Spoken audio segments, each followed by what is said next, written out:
के लिए जो जीता है, मिलता है जहाँ का प्यार उसे, औरों के जो आंसू पीता है।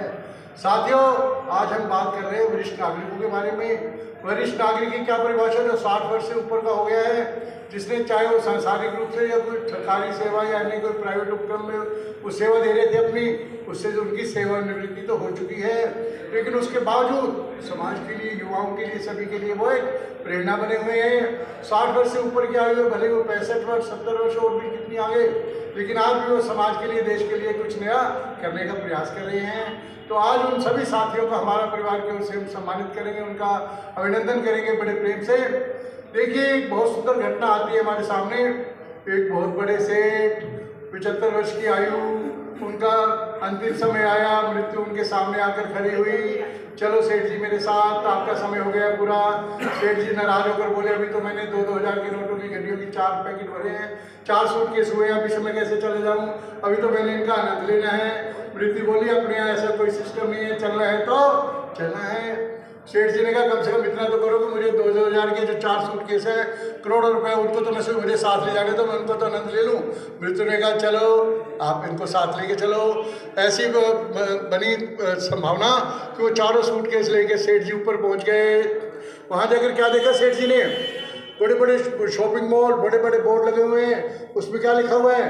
देसी घी 5 रुपये किलो, जो 600 गज का 2 साइड ओपन प्लाट 800 रुपये का, मर्सिडीज गाड़ी 500 रुपये की, रोल्स रॉयस जो सबसे महंगी गाड़ी जो धरती पर करोड़ से ऊपर आती है, वहाँ 1200 रुपये की। सेठ जी तो बहुत खुश हुए, अरे मैं तो यूँ प्राणायाम करके अपनी लंबी आयु कर रहा था, यहाँ तो धरती से भी ज़्यादा मजे हैं। सेठ जी एक बहुत बड़े शॉपिंग मॉल में चले गए, उन्होंने वहाँ एक 600 गज का प्लाट बुक कराया 1200 का, 800 रुपये की एक और बड़ी गाड़ी ली, एक और अन्य सुविधा के साधन लिए। जो भी चीज़ें वो खरीद सकते थे खरीदे, और उनको बाहर आकर कैश काउंटर पर आए तो कितना बिल बना? 8450 रुपये। सारी चीज़ें आ गई उसमें, जो भी उन्हें आवश्यक थी। उन्होंने 2-2000 के 5 नोट निकाले, बोले लो जी 10,000, बाकी 1500 वापस दे दो, 50 रुपये आप रख लो। अब बारी थी सेठ जी के चौंकने की। कैश काउंटर पर जो महात्मा बैठे थे, उन्होंने कहा, ये क्या दे रहे हो भाई? बोले 2-2000 के 5 नोट है, दिखता नहीं आपको? बोले ये करेंसी हमारे यहाँ नहीं चलती भैया, ये तो हमारे यहाँ कागज के टुकड़े रद्दी है, कुछ नहीं है। बोला फिर कैसे बात बनेगी? बोला अभी आपका डिजिटल अकाउंट देखते हैं, हमारे पास चित्रगुप्त है, वो भी बता देंगे कि आपके अकाउंट में कितना पैसा है। उन्होंने अपनी डेट ऑफ बर्थ बताई, चित्रगुप्त ने उसका अकाउंट खोला तो क्या निकला उसमें से? डेबिट, यानी उनका उधार, यानी उनके ऊपर कर्जा था कितना? 15 लाख से ऊपर का डेबिट। माइनस दिखाया कि 15 लाख तो आपने भी वहाँ पर धरती पर जाकर उसका मिसयूज किया है, वो तो आपको देने पड़ेंगे। आप तो अभी आपको बुला के दूसरे नरक वाले दूत आपको नरक में ले जाएंगे, आपको यंत्रणाएं देंगे। आपने जो पैसा कमाया है वो किससे कमाया? पाप से। जो धन किसी गरीब की सेवा में नहीं लगाया। आपने जब कोरोना काल में लगभग प्रोफेसर अनिल यादव जी, अरुण गुप्ता जी, दयाराम आर्य जी जैसे सज्जन लोगों की सेवा कर रहे थे, आपने उस समय सभी चीजें महंगी करके बेची। कोरोना की दवाइयों को 4 गुना रेट पर बेचा, ऑक्सीजन के सिलेंडर आपने कई गुना रेट पर बेचे, ब्लैक किया। आपको नरक की यंत्रणाएं भुगतनी पड़ेगी। अब सेठ जी पर बिजली गिरी, ये क्या हुआ? मैं तो 2-2000 के नोट लेकर आया था, लेकिन यहाँ तो वो करेंसी चलती ही नहीं। साथियों, जो करेंसी वहाँ पर चलती है ऊपर हमारे परमात्मा के दरबार में, वो करेंसी केवल वही है जो हम अपने हाथों से अपना तो पुण्य करते हैं। पुण्य करने का भी अभिप्राय ये है कि हम अपनी मेहनत की कमाई में से कुछ देते हैं। अभी हमने देखा रिवाड़ी में जो हमारे साथी, मैं इनका अभिनंदन करना चाहूँगा, सर्वप्रथम दयाराम आर्य जी, पतंजलि योग पीठ के जिला प्रभारी, 22 किलोमीटर की मैराथन में स्वर्ण पदक विजेता, राज्य सरकार द्वारा सम्मानित, और उसके अलावा इन्होंने पिछले 20 वर्षों से योग की लक्ष्य लगा रखी है। स्कूल स्कूल में जाकर, गांव-गांव में जाकर योग का प्रचार प्रसार कर रहे हैं। हम ऐसे महान व्यक्ति को नमन करते हैं। यह है वो वरिष्ठ नागरिक जो आज युवाओं के लिए प्रेरणा है। इनके साथ प्रोफेसर CL सोनी जी, वो क्या कर रहे हैं? प्राचार्य रहे, प्रिंसिपल रहे। रिटायरमेंट के बाद इन्होंने अपना पूरा समय गरीब बच्चों की सेवा में लगाया।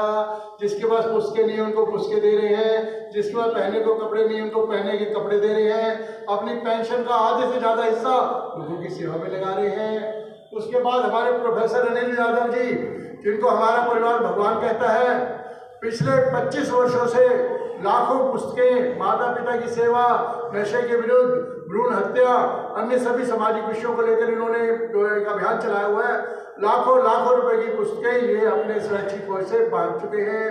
पुस्तक पर क्या लिखा होता है, इसका क्या मूल्य है? इसका मूल्य है कि इनका अच्छी आदतों का अपने जीवन में आप आचरण करें। माननीय प्रोफेसर अनिरुद्ध यादव जी 85 वर्ष की आयु है, लेकिन आज भी स्कूलों कॉलेजों में जाकर युवाओं को एक प्रेरणा देते हैं। हमारे माननीय जौहरी सिंह जी, आप सभी परिचित हैं इनसे। सुनीता चौकर हमारी इस इलाके की वीर बेटी, उनके पिता हैं। प्रतिकूल परिस्थितियां होने पर भी माननीय जौहरी सिंह जी ने अपनी बेटी का उत्साहवर्धन किया और वो बेटी एवरेस्ट पर चढ़कर आई।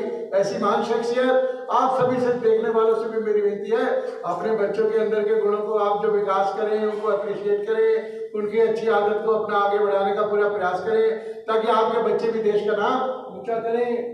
माननीय अरुण गुप्ता जी, हमारा परिवार के प्रधान, पिछले 5 वर्षों से रिटायरमेंट के बाद इन्होंने क्या उद्देश्य बनाया कि रेवाड़ी जिले में कोई भी व्यक्ति बीमार ना हो, उदास ना हो, परेशान ना हो।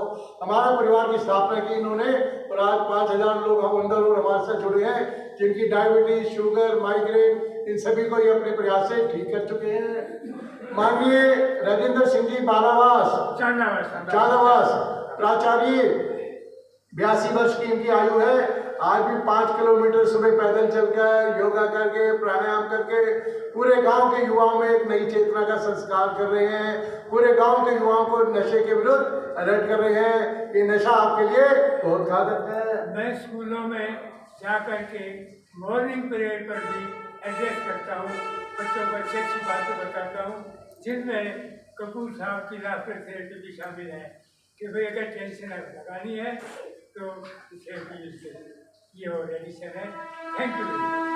माननीय ओम प्रकाश चुग जी, प्रमुख शिक्षाविद, जिन्होंने अपने पूरे परिवार में एक ऐसे संस्कार दिए हैं कि शिक्षा सबसे अनमोल गहना है। शिक्षा भी हो और उसके साथ संस्कार भी हो, माता पिता की सेवा की बात हो, उसमें बड़ों का आदर हो, खाना पीना अच्छा हो, प्रातः हम सुबह समय पर जागे।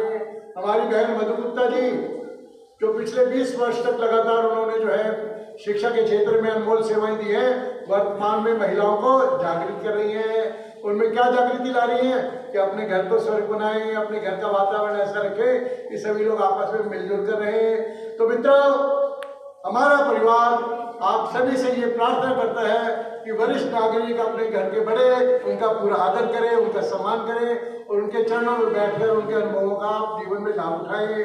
तो आज का ये कार्यक्रम आपको कैसा लगा, हमें आपने कमेंट्स देकर अब हमें बताएं, ताकि अगले रविवार का कार्यक्रम हम आपके साथ शेयर करें। तो आप सभी ने हमारा इतना सहयोग दिया, उसके लिए आप सभी को जय श्री राम। भारत माता की जय, गौ माता की जय, वंदे मातरम, वंदे मातरम।